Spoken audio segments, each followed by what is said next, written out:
Salam, selamat pagi anak-anak yang diberkati oleh Tuhan Yesus. Semoga hari ini kalian dalam keadaan sehat. Dan tentunya Bu Kwarti percaya kalian sudah siap untuk mengikuti pembelajaran pendidikan agama Kristen di pagi hari ini. Oke, pembelajaran pada pagi hari ini kita sudah sampai di modul 4 dengan orang tua adalah pendidik utama. Dengan capaian pembelajaran, memahami nilai-nilai iman Kristen dalam keluarga, serta menjabarkan peran keluarga dan orang tua sebagai pendidik utama. Ruang lingkup materi yang akan kita pelajari adalah bagaimana pesan Alkitab untuk orang tua dan pesan Alkitab untuk anak-anak dan keteladanan orang tua bagi anak. Setiap orang lahir karena memiliki orang tua. Artinya, manusia sebagai ciptaan Tuhan hadir melalui keberadaan. Harap selalu diingat bahwa Tuhan adalah Maha Pencipta.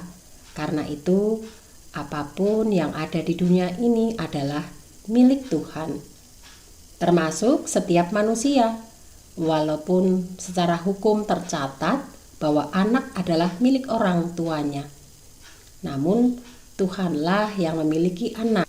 Ini ditunjukkan di dalam Yeskiel 18 ayat 4a, di mana sungguh semua jiwa aku punya, baik yang jiwa ayah maupun jiwa anak aku punya.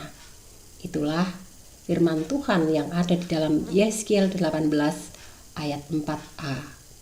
Itu sebabnya semua tindakan yang dilakukan orang tua kepada anak harus diperhitungkan baik-baik. Apakah memang seturut dengan kehendak Tuhan? Jadi harus diakui ada saja orang tua yang memang menganggap anaknya sebagai barang.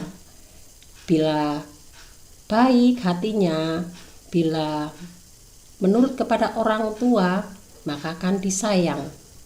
Tetapi jika tidak seperti itu, maka akan dilepaskan. Nah, ternyata Alkitab berisi banyak pesan kepada orang tua maupun anak. Apabila di kemudian hari orang tua mengalami duka cita karena kelakuan anak, ini pun sudah diingatkan di dalam Alkitab. Kalian bisa baca dalam Amsal 10 ayat 1 nanti. Jadi sebagai pihak yang dititipkan anak, seharusnya orang tua harus memberikan kesempatan kepada anak untuk bertumbuh, sehingga anak menemukan apa yang Tuhan inginkan untuknya secara pribadi, bukan sekedar mengikuti keinginan orang tua itu sendiri. Nah, itulah sebabnya tanggung jawab mengasuh dan mendidik anak sebenarnya terletak pada orang tua.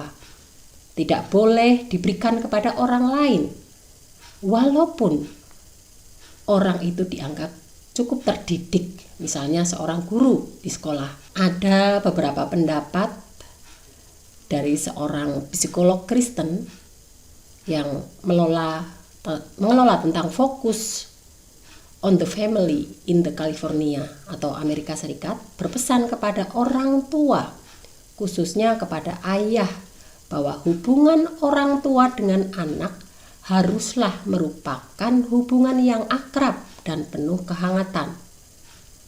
Anak tidak boleh ragu untuk membahas hal-hal yang membingungkan bagi mereka bersama ayah. Nah, kesempatan untuk orang tua sebenarnya untuk membina kehangatan dengan anak-anak tidaklah begitu lama. Karena secara disadari maupun tidak, kalau anak sudah memasuki usia SMP atau di usia mulai menjelang remaja, umumnya anak sudah mulai akrab dengan teman sebaya dibanding dengan orang tua itu. Nah, jadi hal terindah yang dapat dilakukan orang tua bagi anak-anak adalah menjadi sahabat. Sejalan dengan ini, ada 3 tanggung jawab orang tua bagi anak-anaknya, yaitu tanggung jawab secara spiritual, tanggung jawab secara emosional, dan tanggung jawab secara fisik. Tanggung jawab secara spiritual adalah agar anak berada di jalan yang benar, sehingga ia menjalani hidup yang baik ketika sudah menjadi dewasa. Setidaknya ada 2 ayat Alkitab yang dapat dijadikan rujukan untuk ini, yaitu dalam Amsal 22 ayat 6 dan Efesus 6 ayat 4. Jadi ayat Alkitab tentang tanggung jawab ini harus benar-benar dipahami, terutama dalam Amsal 22 ayat 6 yang firman-Nya berbunyi demikian. Didiklah orang muda menurut jalan yang patut baginya, maka pada masa tuanya pun ia tidak akan menyimpang daripada jalan itu. Demikian pula dalam ayat Alkitab tentang tanggung jawab emosional dapat ditemukan di dalam Kolose 3 ayat 21 yang demikian firman-Nya, hai bapak-bapak, janganlah sakiti hati anakmu supaya jangan tawar hatinya. Tanggung jawab secara fisik pun dapat ditemukan dari ayat Amsal 13 ayat yang ke-22 bahwa orang baik meninggalkan warisan bagi anak cucunya, tetapi kekayaan orang berdosa disimpan bagi orang benar. Dan tetapi jika ada seorang yang tidak memelihara sanak saudaranya, apalagi seisi rumahnya, orang itu murtad dan lebih buruk dari orang yang tidak benar. Itu nanti bisa kalian baca dalam 1 Timotius 5 ayat yang ke-8. Dengan demikian, orang tua harus mempertimbangkan dengan sangat hati-hati apakah mereka memiliki kemampuan yang cukup memadai untuk memiliki anak sebanyak-banyaknya. Baik itu kemampuan secara finansial, kemampuan mengasihi anak dengan utuh, dan kemampuan mendidik mereka agar terus bertumbuh secara spiritual. Dalam hal ini, kadang kita harus mengkritisi. Ada sebuah pepatah yang mengatakan bahwa banyak anak banyak rezeki. Apakah ini masih relevan dengan masa kini?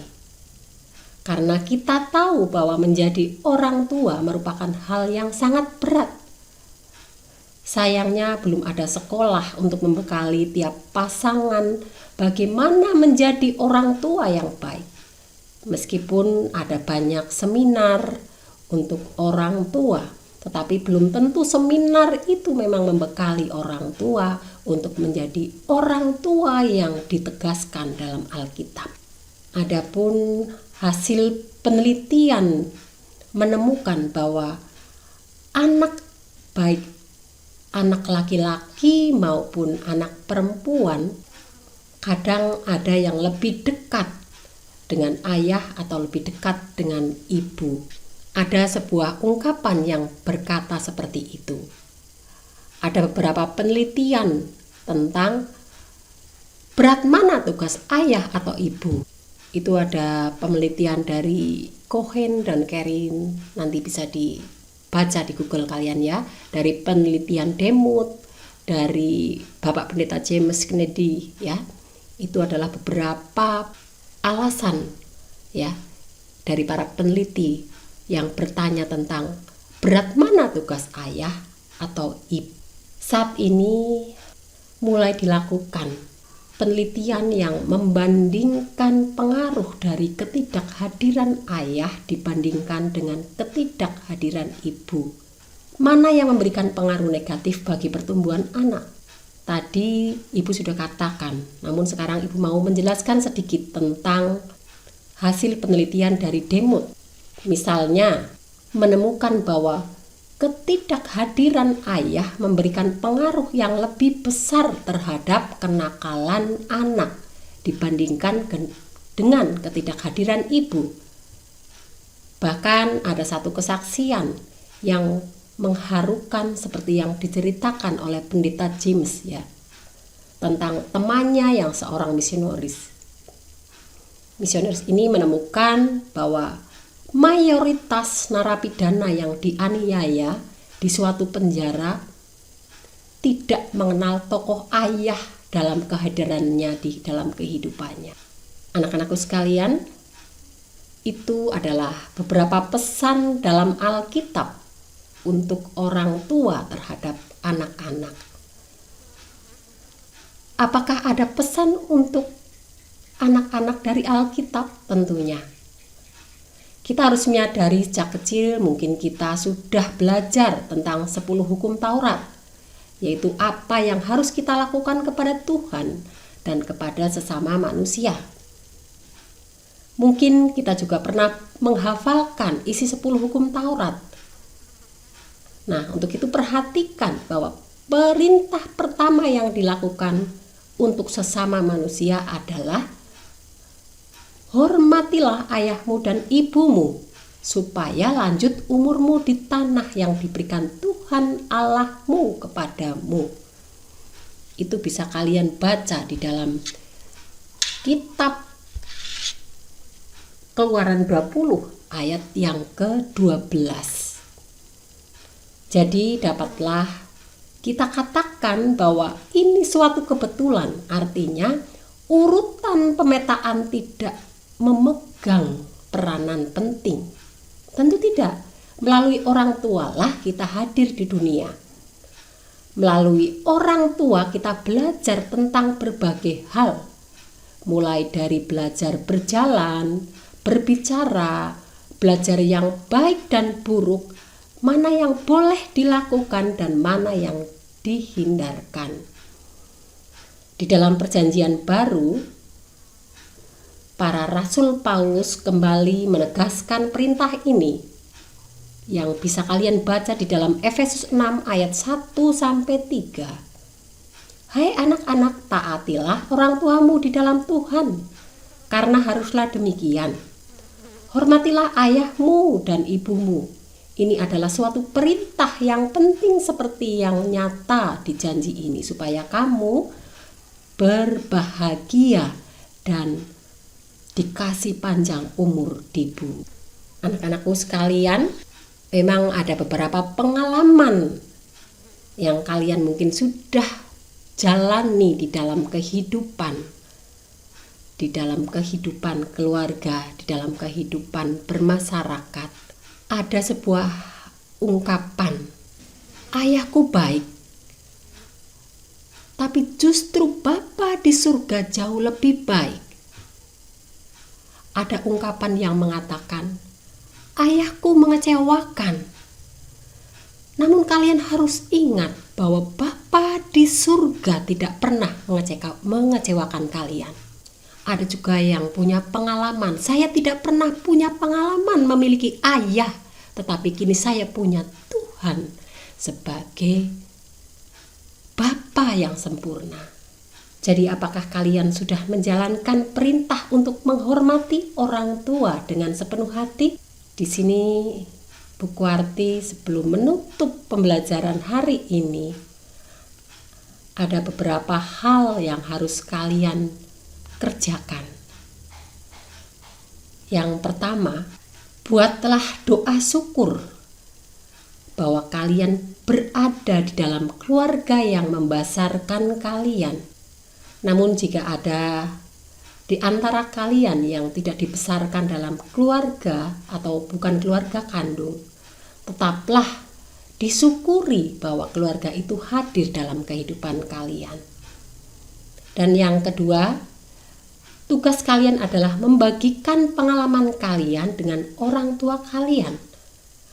Apa saja hal-hal yang kalian bisa usulkan kepada orang tua supaya mereka menjadi orang tua yang baik, orang tua yang lebih berkenan kepada Tuhan. Lalu presentasikan hasil ini di depan teman-teman nanti di kelas ya. Jadi nanti di materi berikutnya kita juga akan beraktivitas di dalam atau di luar kelas. Kalau tadi adalah di dalam kelas.